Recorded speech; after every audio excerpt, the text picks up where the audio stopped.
ମୁଁ ସ୍ମିତା ଆପଣ ସମସ୍ତଙ୍କୁ ସ୍ୱାଗତ କରୁଛି ଲର୍ନ ଇନ୍ ପାଇପଲାଇନ ଚ୍ୟାନେଲକୁ। ଏହି ଚ୍ୟାନେଲରେ ଆମେ ପାଞ୍ଚ ଧାଡିରେ ମହାପୁରୁଷଙ୍କ ଜୀବନୀ ବିଷୟରେ ଜାଣନ୍ତି। ଯେତେବେଳେ ପାଞ୍ଚ ଧାଡିରେ ଜାଣନ୍ତି ଅଧିକା ଜାଣିବାକୁ ଇଚ୍ଛା ହୁଏ। ଯଦି ଅଧିକା ଜାଣିବାକୁ ଇଚ୍ଛା ଅଛି କମେଣ୍ଟରେ ଜଣେଇବେ। ଆମେ କଣ କରିବା ନା 10 ଧାଡି 15 ଧାଡି ବା ଲମ୍ବା ଏସେ ମହାପୁରୁଷଙ୍କ ବିଷୟରେ ନେଇକି ଆସିବା। ତାହେଲେ ଆଜିର ଭିଡିଓରେ ଆମେ ଜାଣିବା ଆଉ ଜଣେ ମହାପୁରୁଷଙ୍କ ଜୀବନୀ ମାତ୍ର 5 ଧାଡିରେ। ଆଜିର ଭିଡିଓରେ ଜର୍ଜ ୱାଶିଂଟନଙ୍କ ବିଷୟରେ କଥା ହେବା।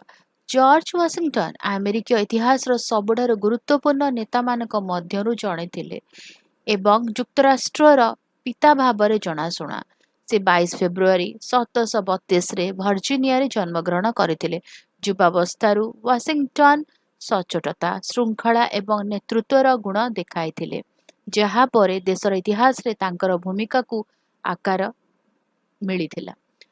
ଜର୍ଜ ୱାଶିଂଟନ ପ୍ରଥମେ ଫରାସୀ ଏବଂ ଭାରତୀୟ ଯୁଦ୍ଧ ସମୟରେ ଜଣେ ସାମରିକ ଅଧିକାରୀ ଭାବରେ ଅଭିଜ୍ଞତା ହାସଲ କରିଥିଲେ। ତାଙ୍କର ସାହସ ଏବଂ ନେତୃତ୍ୱ ତାଙ୍କୁ ଆମେରିକୀୟ ଉପନିବେଶମାନଙ୍କ ମଧ୍ୟରୁ ସୁପରିଚିତ କରିଥିଲା। ଆମେରିକା ସ୍ୱାଧୀନତା ଯୁଦ୍ଧ ସମୟରେ ତାଙ୍କୁ ମହାଦେଶୀୟ ସେନାର ସେନାପତି ଇନ୍ ଚିଫ୍ ନିଯୁକ୍ତ କରାଯାଇଥିଲା। ସୀମିତ ସମ୍ବଳ ଏବଂ ଅନେକ କଷ୍ଟ ସତ୍ତ୍ୱେ ୱାଶିଂଟନ ଦୃଢ଼ତା ଏବଂ ଧୈର୍ଯ୍ୟ ସହିତ ସେନାର ନେତୃତ୍ୱ ନେଇଥିଲେ।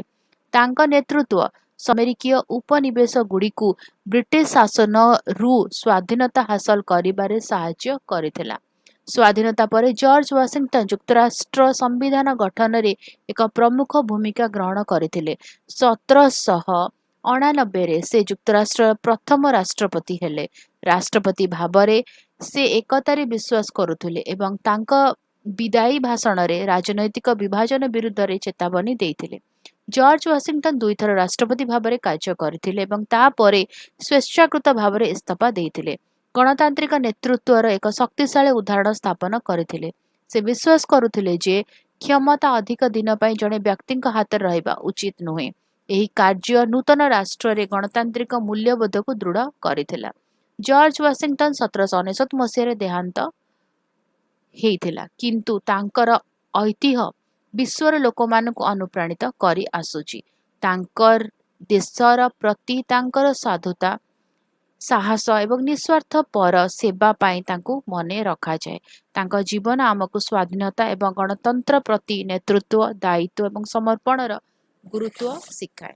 ଭିଡ଼ିଓଟି କେମିତି ଲାଗିଲା ମୋତେ କମେଣ୍ଟ କରିକି ଜଣେଇବ। ଯଦି ଭଲ ଲାଗିଲା ଲାଇକ୍ କରିଦେବ, ଭିଡ଼ିଓ ସହିତ ସେୟାର କର, ଚ୍ୟାନେଲକୁ ସବସ୍କ୍ରାଇବ କରି ବେଲ୍ ଆଇକନ୍ ପ୍ରେସ୍ କରି ଅଲ୍ ନୋଟିଫିକେସନକୁ ଅନ୍ ରଖିଥାଅ। ତାହେଲେ ରହୁଛି, ଦେଖା